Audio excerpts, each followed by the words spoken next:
Ladies and gentlemen, you're watching Foodcaster. I'm Michael Seven Michael, and today we have Sam Eats Plants. Yes, we do. I am here. So today we're going to talk about detox. So Sam. Yes. A lot of people want to detox. And the first thing I think about when it comes to detox is running to that throne.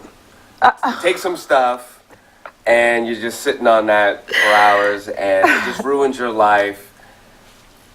Do I have to think about detox in terms of destroying what I need to do for the day-to-day? Not necessarily. Depends on what you're looking for, what you want to do. Okay. I think most types of detoxing doesn't have to be that. So I'm going to address what you're talking about. Okay. You're talking about like probably eating no food, drinking lots of water, and taking herbs to purge your intestines. Okay. That's what that sounds like. So that's what I should be thinking. It's If purging. you're thinking about running to the toilet type of detox, Right. that is the type of detox that you mean, but there's so many different types. Okay, well, let's go through the different types. All right. What's out there? First, I just want to say detox just means having some chemicals released from your body. It doesn't have to be tons. Okay. It could be a small amount. So we can detox a little bit, right? So here, a good way to detox and still have a semblance of real life, to still be able to function. Right. It could be, I'm going oil-free, salt-free, processed food-free. Because most people eat a bunch of processed food. You said that on another show. Very interesting. That's one level. You said get rid of the junk. Yeah. That in itself is a detox. That in itself is a type of detox. And it will detox to a point. Okay. And then for some people, that might be what they're looking for a week, 3 weeks, or a month. For some people, they're looking for something deeper. Okay. When you get off of processed foods and do that, you'll probably go to the bathroom a little bit more frequent, but it's regular still. It's like normal for most people, unless you're really, really, really, really unhealthy and we're eating really bad processed foods all the time. Right. All right. So, we'll take it there. Okay. Let's do a little deeper type of idea of detoxing. Let's go for it. All right. Eating raw foods. Okay. So you can eat everything uncooked. So fresh apple, lettuce, tomatoes, onions, garlic, avocado, lemons, limes, drink a lot of water, press fresh juice, have smoothies, and basically that's all you're eating. That does not sound uncomfortable. That actually sounds kind of good. Well, it depends on who you are. It can be uncomfortable. Okay. To go from eating regular food and processed foods to eating only raw foods. It's almost like getting off of a drug. So it can be uncomfortable. But if you're already eating, let's say your normal is you just eat real food in general, you cook most of your food, you don't really eat too much sugar. When you go raw, it might not feel uncomfortable. It might actually just feel good. Okay. It just depends on the person. All right. Everyone's starting at a different level, you know? Well, it's interesting. We talked about dairy before. Yes. And it is like a drug. Yes. I'm going through it. This is, I stopped eating dairy, and I'm going through it right now. Yeah. It's been like days in a row for you? Yeah. Do you know how many? At least 2 weeks. Oh, that's a good threshold. Okay. Okay, like let's really try to make it like 25 days. It might slow down. Oh. Like the desire might really slow down by then. Okay. But I think I was telling you last time, if you go ahead and eat some, like after 3 weeks, you'll see exactly what it does to you, and you might be grossed out. Okay. And you're like, oh, no, I don't want this. Well, I said 2 weeks straight because there was a week before. Yeah. And I had some dairy, and I definitely felt super congested, like all up in here. And that's like after, what, like 6 days of not eating? Yeah. Yeah. Imagine, go a couple more weeks and then do it and see what that feels like. Like it'll be stronger. Wow. It's a good way to get yourself off of it. But understand processed foods are a drug too. There's chemicals in it to preserve it, but also they end up becoming excitotoxins in our bodies. So the brain ends up being addicted to it too, especially if there's processed sugar. So even if you're detox, because there's so many different ways to detox, you can detox just getting off of processed sugar. That alone is a detox. People feel terrible if they are sugar addicts who eat candy or chocolate at least once a day, every day, have coffee, put sugar in their coffee. Those type of people, get them off of processed sugar, they don't know what to do with themselves for 4 days. Like, they're in the pits of hell. Fructose corn syrup. Yeah. I'm saying that right? Yeah, sure. I just had some lemonade. Yes. You know, the lemonade they sell That in you the buy. store. Yeah. Right. I couldn't drink the whole thing. Because it was so sweet. It was too sweet and felt a little weird. And I know because it's not the best thing. And it was amazing. Now, back in the day, I would just buy, I'd buy the whole, just drink the whole container. And I can't do it anymore.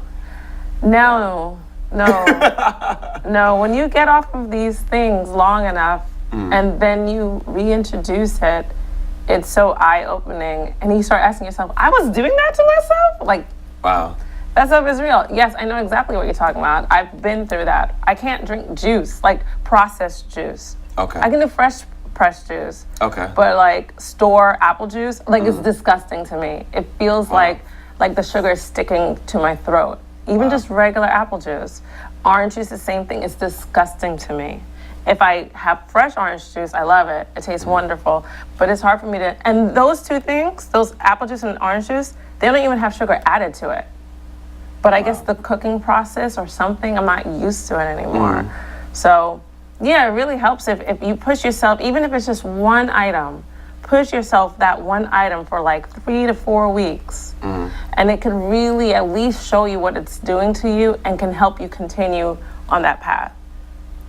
And when it comes to like I was saying detox, some people can just detox off of caffeine. And that's a big one too. So say they change nothing else, but they get off of coffee, black tea, green tea, and chocolate, because chocolate has caffeine in it. That's hard. The other thing that's really hard if your detox is getting off of caffeine, part of why we need caffeine is because we eat so poorly and it really runs us to the ground. So I'd also typically wouldn't recommend, if this is the type of detox that someone is thinking about, don't get off of caffeine if you're deciding that everything else is going to be the same. You will have a really hard time functioning, waking up, going to sleep, and all of that. I would only recommend getting off caffeine if you're going to get off other things too, like at least processed sugar and alcohol also. That's a good detox, those three together. No caffeine, no processed sugar, no alcohol. That's a great detox, even if you keep eating processed foods. That's a nice detox. Wow. So there's so many different ways of doing it. But let's say, there's someone out there watching this who has a real chronic illness. So they're not talking about they're not talking about like Lent detox. I'm giving up M&Ms for Lent or whatever. Like, you just really need to like get down to bare bones. You can do things like a fruit feast or a fruit fast where all you eat is fruit. That's it. It is incredibly cleansing. This can keep someone in their home a little bit because you might need to be by a toilet, depending on where you are in your health journey. For me, I've done fruit feasts. It's almost... Now, just for people to be clear, for what is the duration of time? It depends on the person. It depends on what you're looking for. It depends on how sick you are or if you just want to feel clean. So if you just want to feel clean, you can go 5 days. Okay. Like, I just want to ease up my digestion. Let me get some more fiber, or I went on vacation for 2 weeks and I was indulging. Let me just like get that stuff out. Say it right. You went on that cruise. The all-you-can-eat cruise. Yes. And you really want to cleanse from that, you can go for 5 days and eat all the fruit you want. Like, don't limit it, so you're never hungry. For me, when I do fruit feasts, I don't feel any different. And I know it's because I dabble in eating really well most of the time. So I don't feel it anymore. The first time I ever went a whole week with eating only raw, it was like this understanding, like I understood how alcoholics might feel. Like I could really understand. I'm like, wow, it's only food though. Like I felt, I don't know how to explain it, like under my skin, like I needed something soothing. Wow. Like I needed coating. And I was just eating fruits and vegetables and seeds. There were no nuts there, no oil, no salt. Fruits, vegetables, seeds for a week. And it was incredibly low fat because avocados, this was at a festival, avocados were not ripe until the middle of the week. So once the avocados came out, it was like everyone pounced on it. And it really gave us some satisfaction to eat the avocados. Like it gave some type of soothing. But I remember feeling like throughout that week, I just really want rice. I just really want potatoes. I didn't even want garbage. I really wanted something starchy that could make me feel like there was something holding me down to the ground. I felt too light. I felt like I could float away. It was such an interesting feeling. And so when I got home, I couldn't wait to eat like some type of rice or beans, which is what I did. The first cooked meal I had was rice, beans, and boiled yuca. Not even fried. Knocked me out for 3 hours. Fell asleep. I was so groggy when I woke up. 3 hours. So that was my first experience, but I've done it many times after that. And now if I just do a raw week, I don't feel anything. Like I don't feel like a detoxing. Now, what about people have, you put like a pad underneath your feet. Yeah. You mean the grounding thing? Yeah, you put it and it's supposed to draw toxins out of your feet. Yeah. Okay. So I didn't know there was a pad that did it. I know there's some things you can put into water that will do that too. I've heard about that as well, yeah. That can do things, yes. And if you do it with the one with the water can look gross afterwards too, like murky. Wow. Yeah, it's kind of like interesting. I don't even know the science of how it works, but yeah, I've seen it. There's also other things where you can just decide to have teas but still eat regular food. So let's say you want to not have to think so much. You have to go to work, you're still going to go to the cafeteria at your job, or you're going to go down the street and get your little sandwich, for lunch at your job. But you can do things like have burdock root tea at nighttime, or senna tea on the weekend when you're not working, because senna will put you to the bathroom. Things that will help the liver purge. So burdock root really helps the liver purge. Dandelion root helps the liver to purge. A lot of other bitter things. Some fresh herbs will do that too, like parsley, cilantro, which will really take metals out of your body. So these are ways you can still eat regular food, but then kind of cater yourself to eat a lot more herbs and drink these teas throughout the day. You can do that too, and it still will detox. It can be harsh on the liver though. A detox for the liver is also harsh on the liver. Now, how is that possible? How could it do both? All right. So your liver's probably already like attacked on all ends anyway, because we live in America and we eat the way we eat and we breathe what we breathe, and we can't help that stuff. And the liver is the main organ that anything toxic goes to, so the liver flushes out and tries to get rid of it. But I mean, we have toxins all over the place, so the liver always needs help. These herbs are very strong. So you have to imagine it's like exercise is really good for us, right? Right. But now run completely for 24 hours and don't stop. That will be too much on our bodies. It will hurt and rip our muscles in ways that heal in a hurtful and long way. You'll heal, but it's aggressive. These herbs are similar. They will help get these toxins out of your body, which is great for the liver overall, but it is too strong for the liver itself. So with these teas, I always tell people, you have a time limit to use them, and then when you stop using them, like get off of them and do things that will strengthen your liver, like have like beets and carrots and other roots, things like that. And it's just an understanding of this loss of information of this used to be, people knew these things before. Now you have to kind of like find people that still know it, or find books where people used to know this stuff. Like, oh, this will be for 5 days, but then stop taking it. Like, people knew that before. But anyway, yeah. I used to hear about that, being good for the acne for 5 days, do this, just do that. Yeah, you don't really hear people even talking like that anymore. Only if they're old and like from another country. Right. Like, and probably doesn't really speak English too well because they're from someplace else, but they remember, or their hands were more so in nature in a certain way. Even when I go to other countries, places like Costa Rica, places like Jamaica, I still hear it sometimes from some elders down there. And they'll just like go to the side of a house and just point out what that herb is. I'm like, oh, that does that. And they'll chop it up and then give it to me. I'm like, you want me to, this was just on the side of a house. Well, I don't, but it's so normal, so much a part of like their own day to day. And I'm just like, it needs to be packaged and put into Whole Foods or put into a supermarket, you know? But with that, we need to understand that herbs aren't just a type of food. They are medicinal. And just like things that are actual pharmaceutical medicines, they need to be taken in a medicinal way, something that is temporary, not all the time. They are not food. They are herbs. They're great. They can really help your body, but you have to understand what you're doing. You have to really understand what you're doing. So anyway, that's another type of detox. You can still kind of remain the same, but take these teas and eat these herbs, and you can really have a nice liver detox, a little bit of a liver flush. Are there any fruits and vegetables that I could go buy right now that help to detox? First of all of them will, but the ones that really do more than others, apples, grapes, watermelon, all the melons, cantaloupe, honeydew, a pineapple, and citrus, like oranges, lemons, and limes. Those tremendously help to detox. Especially melons and grapes and red apples and lemons. And again, don't run out and get the fruit punch. Absolutely not. The tropical mix that has all these things in it, because you're only getting 2%, 5% juice. Yes. And the rest is like Which hurts. sugar and water. It was like maybe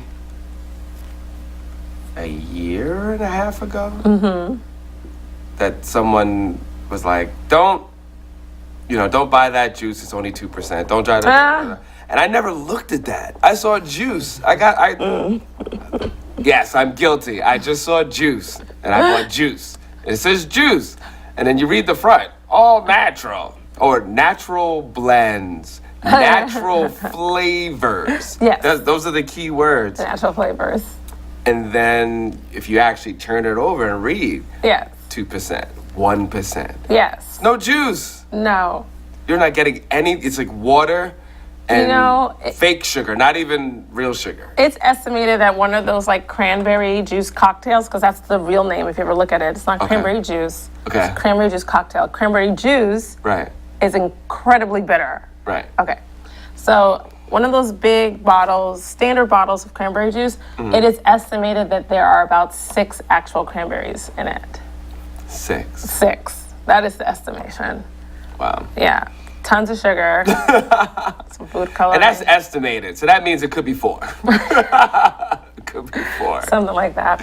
But there's other ways to detox too, and these are the ones that I would say people would have to. If I were them, I would go with someone who was a professional or to a retreat somewhere that does this. But juice fasting. Juice fasting is, as long as you're healthy, you can do a juice fast.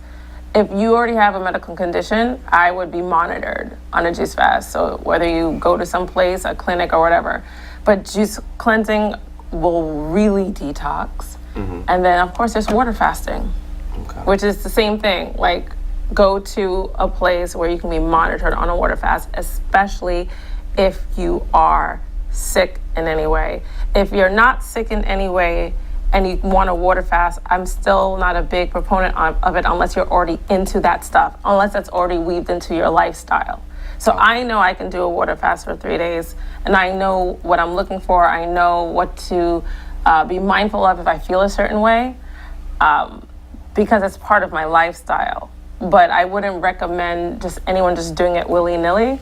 You need to know what you're doing. You need to do a lot of research, and I'd rather people be monitored to do a water fast. But that being said, incredibly detoxifying. I mean, it is the thing that might detoxify the most outside of having lemon water, because lemons really purge out toxins. Lemons are really great. Okay. You know what we should do on a daily basis? What? Drink lemon water. Really? I know a lot of like YouTube people and bloggers always talk about it, and they'll be like, what I eat in a day? And they start with lemon water. Right. It's not just for show. It is really, really great. I did a video on lemons once, and from the information that I received, that if you drink lemon water for 30 days, that does wonders for your liver. Yeah. Is that true? Lemons are incredibly detoxifying. If we're talking about detox, we're already talking about liver cleanse. Like, understand they basically are on the same train. Right. Because that's where all the toxins are going to be held until the liver can let go of them. Okay. Basically. Not all of them. Toxins also are in our fat cells, but the liver is the organ that really deals with them. The kidneys a little bit, the liver much more. So any type of detox is going to help the liver, and lemons are huge detoxifying agents. Huge. I mean, you asked me which fruits in particular, and I mentioned citrus. Yes, but lemons especially out of the citrus family. Even what it could do for someone's skin if they also get off of sugar.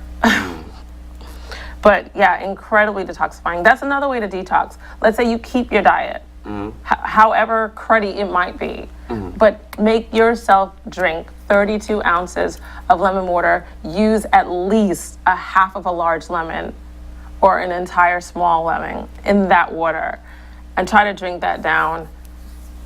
Just squeeze it or leave it in there? Squeeze it, but you know what? Why don't it'd be even better if you squeeze it, slice it up, and leave it in there. But just squeeze it. Just squeeze it. Yeah, just squeezing it is fine. And then do what else you do. Even that will help. Whoops. So, yes. This is the part of the show where you raid my fridge. Raid my kitchen. That's what we're going to call it. Raid my kitchen. So, it's okay. I'll say the name. What do you think? Well, I don't know until I see the ingredients. Dun, dun, aha! Yeah. Aha! Can't fool you. Aha! This looks fine. Okay. It looks fine. The only thing is there's sugar in here, but like whatever, like the sugar and everything. At least it's not by the top. And tocopherols for freshness, which is vitamin E, which is not natural, but it's fine. Most packaged foods will have some sort, and this is a better source of a preservative. So this is fine. It's fine. This one's fine. Okay. What's this? Original 7 grain. See, I get caught up on that part, You don't have to but you don't have to. at all. Now, One grain will do the same. now I want to have this with cheese, Yes. and since I'm not eating dairy, Yes. I picked up one of those bad boys right over there. All right. There is a Facebook group called Vegans of New York, Okay. and it's kind of a big thing now. Okay. I've been a part of it for years, but the woman that started this is on that group. Oh, And it was wow. interesting. One day we were talking about like certain, I don't know, some vegan cheese or dairy product, and then someone asked about this particular brand, and she was like, da da da da da, like she herself started talking. We were like, wait, what? You're in this group? First of all, I have to say this is my favorite tasting brand of vegan dairy anything, and it's also one of the least processed. So I'm actually going to read these ingredients so you can understand, so everyone who's watching this can understand what I mean by not that processed. Okay. Organic cashews, filtered water, organic coconut oil, organic chives, organic miso. Miso is a fermentation of whatever. So this is fermented rice. This will give the tang that cheese has, that zip. Sea salt, nutritional yeast, and cultures. Look at that. Everything is something edible. Wow. Do you see? And it's words that I could actually spell. Yeah, because it's all food. 'Cause the rule is if you can't pronounce it, you probably shouldn't be eating it. Yeah. Yeah. Yeah, this is going to taste so good. Just remember how expensive it is so you don't eat all of it. Gotcha. You probably I want to will like try. let it like last. Ration it. Now, I also want to have some kind of sandwiches in my life. I haven't eaten a sandwich in a long time, so I thought about something like this. Tell me what you think. Well, here. Okay, so this is almond butter. You can have peanut butter. I know people are more used to peanut butter. You don't have to buy almond butter because now you're eating plants. You can still eat peanut butter. But what I will say is if you get any type of these nut butters, or almond butter, or cashew butter, walnut butter, pecan butter, whatever, they should only really have the nuts in them and nothing else. So this has all real food, but it also has maple syrup, so it's just sugar, and argan oil, so it's an oil, and sea salt. So it's fine. Okay. It's fine. Now I have children and I'm like super strict about their diet, and I wouldn't buy this because I don't want added oils or added salt or added sugar to their stuff. But this is fine. Like, I'd eat this. Okay. But I would buy one that didn't have the oil or the sugar in it. Last one, gluten-free, Yes. premium, superfine white rice flour. So this is probably all rice then. This probably isn't. Yep, it's just white rice. This is fine if you like it. That's all. I haven't made anything with it yet, but I'm going to see if I can make some traditional West Indian things. With it. No? I don't know. I don't know. So this is the thing you need to look for. If you are looking to make the same thing that wheat flour can do, but make it gluten-free, what I would suggest is to get a gluten-free flour that replaces wheat flour 1-to-1. Because other flours don't do the same. They act different. The chemistry is very different. So this doesn't bounce as much. Like rice flour won't have that, like bread, it won't have that bounce in it. So it changes how things turn out when you cook them. I'm not a baker, so I don't know how to explain it any more than that. But there are gluten-free flours that will say replaces wheat flour 1-to-1. And usually it's a blend. So they might have white rice flour in it, maybe potato starch, maybe tapioca starch in it. There might be other things blended in to create it. That being said, this flour is just fine. It probably won't replace wheat. Okay. And also, you don't have to be gluten-free unless you want to be gluten-free. Oh, really? Because gluten-free, that's just not wanting that amino acid that is present in a couple of grains. It's not like it's vegan or not. It's gluten is fine. Gluten's vegan. I have an issue with wheat. I don't know if I have an issue with gluten. Definitely have an issue with wheat. Maybe it's gluten. I don't know. I didn't figure it out yet. So you know what? Let's talk about that next show. Sure. About gluten. Yeah, we'll do that. The truth about gluten. Yeah. So give everyone your social media. You can find me at Sam Eats Plants on Instagram, a little bit on Twitter, and in the city of New York. Out and about. I'm about walking around. Cool. And I'm Michael7 Michael. There's my IG. And I'm going to figure out what I'm going to make with this rice flour. I can't say that too. White rice flour. Yeah, I can't say it too fast. It's a lot. But you're watching Foodcaster. That's right, the Foodcaster Show. And before we leave, also shout out to Soundshark. You can go to Soundshark Audio. Thank very much for sponsoring this wonderful microphone. And continue to support and enjoy the journey. Thank you.